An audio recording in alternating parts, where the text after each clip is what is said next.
ایک بڑا ہی پیارا اور ایمان افروز بیسیکلی تو قرآنی واقعہ ہے اور ہے کسی قوم پر عذاب کا واقعہ، لیکن درس بہت اچھا ہے، سیکھنے کے لیے بہت کچھ ہے، اور آج جو دور چل رہا ہے ہمارا اس میں بھی اس سے ہم بہت سارے مدنی پھول حاصل کر سکتے ہیں۔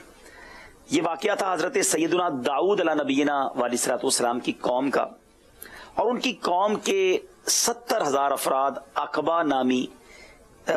عقبہ کے پاس سمندر کے کنارے ایلا نامی گاؤں میں رہتے تھے۔ یہ لوگ بڑی فراخی اور خوشحالی کی زندگی بسر کر رہے تھے، بچھیرے تھے، مچھلیاں پکڑتے تھے، بہت ویل سیٹ تھے۔ اس قوم پر امتحان یہ ہوا کہ حضرت داؤد علیہ الصلوۃ والسلام کے ذریعے اللہ تبارک و تعالیٰ نے حکم عطا فرمایا کہ ہفتے کے دن مچھلی کا شکار نہیں کرنا ہے، سیٹرڈے کے دن مچھلی کا شکار نہیں کرنا، باقی سارے ہفتہ ہر دن شکار کر سکتے ہیں۔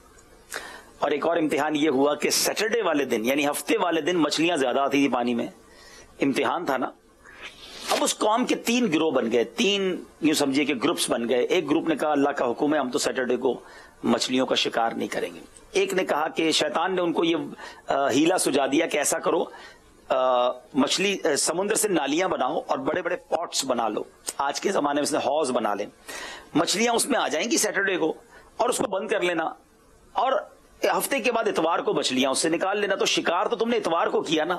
شیطان نے یہ انہیں ہیلا سجایا، حالانکہ یہ غلط تھا، کان ادھر سے پکڑے ادھر سے پکڑے برابر ہی ہے، بیسیکلی تو وہ مچھلیوں کا شکار ہی تھا، انہیں قید ہی کرنا تھا اس حوض یا اس پاٹ کے اندر۔ بہرحال اس قوم نے ایسا کیا۔ اور تیسری ایک گروپ تھا جو کہتا تھا ہم تو بھائی نہ اس کی طرف بات کریں گے نہ اس کی کریں گے، یعنی وہ ان کو منع کرنے والوں میں سے بھی نہ تھا وہ گروپ۔ بہرحال جو اللہ کی فرما برداری والے تھے انہوں نے کیا کیا، انہوں نے کہا تم اللہ کی نافرمانی کر رہے ہو، حرام کما رہے ہو، حضرت داؤد علیہ الصلوۃ والسلام نے منع کیا ہے، تم پر عذاب نازل ہوگا، ہمارا تم سے کوئی تعلق نہیں۔ برابر میں ایک دیوار کھڑی کر دی۔ کچھ دنوں کے بعد حضرت داؤد علیہ الصلوۃ والسلام تشریف لائے، اور جب آ کر انہوں نے معلوم کیا تو پتہ چلا کہ 12,000 کے قریب افراد وہ ہیں کہ جو اللہ کی نافرمانی کر رہے ہیں اور سیٹرڈے کے دن بھی اس طریقے سے شکار کر رہے ہیں۔ آپ بڑے غضبناک ہوئے اور آپ نے اللہ کی بارگاہ میں ان کی ہلاکت کی دعا فرما دی۔ اب 3 دن گزرے، اس دیوار کے دوسری طرف سے کوئی آواز نہیں آتی تھی۔ پہلے آوازیں آتی تھیں کہ 12,000 لوگ کہیں رہتے ہوں تو شور شرابہ آواز کوئی پتہ چلتا تھا، ایکٹیویٹی تھی۔ 3 دنوں تک کوئی آواز نہیں آئی۔ جب ادھر والے لوگوں نے اس دیوار کے اوپر چڑھ کے دیکھا تو حیران ہو گئے کہ وہ 12,000 کے 12,000 لوگ بندر بن گئے تھے۔ جی ہاں ناظرین، انسان بندروں میں تبدیل ہو گئے تھے، 12,000۔ اب جب دروازہ کھولا گیا تو وہ بندر اس طرف آئے۔ اچھا، جو یہاں والے تھے وہ انہیں پہچان نہیں پا رہے تھے کیونکہ رشتہ دار تھے، کزنز تھے، پڑوسی تھے، مگر وہ بندر بن چکے تھے۔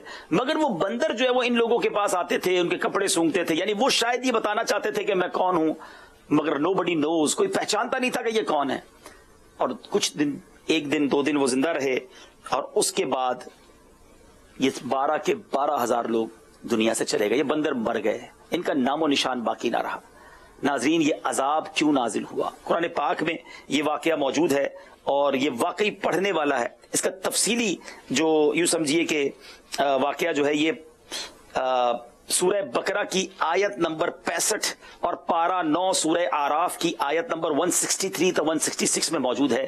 اس کو پڑھیں، اس کی تفسیر پڑھیں تو آپ کو اندازہ ہوگا کہ اس دنیا میں ہی، جی ہاں ہماری دنیا میں ایسے عذابات آئے ہیں، چہرے بندر بنا دیے گئے، انسانوں پر آگ برسی ہے، ٹڈیاں پیدا کر دی گئیں، خون کا عذاب آیا، آندھی کا عذاب آیا، اللہ کو جب جب ناراض کیا گیا عذاب آیا۔ ہیلا کر کے اپنے طور پہ سمجھا کہ جائز ہے اور جائز سمجھ کر کھانے لگے۔ آج بھی تو ایسا ہو رہا ہے، آج سود کا نام چینج کر دیا گیا ہے، آج رشوت کو تحفہ کہا جاتا ہے، یہ تو گفٹ ہے جناب، ہیں۔ آج ملاوٹ کو یہ کہا جاتا ہے کہ سارے ہی کرتے ہیں، میں اکیلا تو نہیں کرتا، ہماری تو مارکیٹ کا ٹرینڈ یہی ہے۔ جھوٹ کو کون جھوٹ کہتا ہے؟ کہتے ہیں تو بزنس ٹیکنیکس ہیں، یہ تو سیلز مین شپ کی یوں سمجھیے کہ بہت زبردست کوالٹی ہے کہ یہ گھٹیا مال کو بھی اچھا کر کے بیچ دیتا ہے۔ یعنی حرام چیزوں کو کوئی اور نام دے کر، کوئی اور طریقہ اپنا کر لوگ اسے کرے جا رہے ہیں۔ ذرا سوچئے، اگر آج عذاب نہیں بھی آتا تو کل جواب تو دینا ہے نا، اللہ کی بارگاہ میں پیش تو ہونا ہے۔ مجھے اپنی اور ساری دنیا کے لوگوں کی اصلاح کی کوشش کرنی ہے انشاءاللہ۔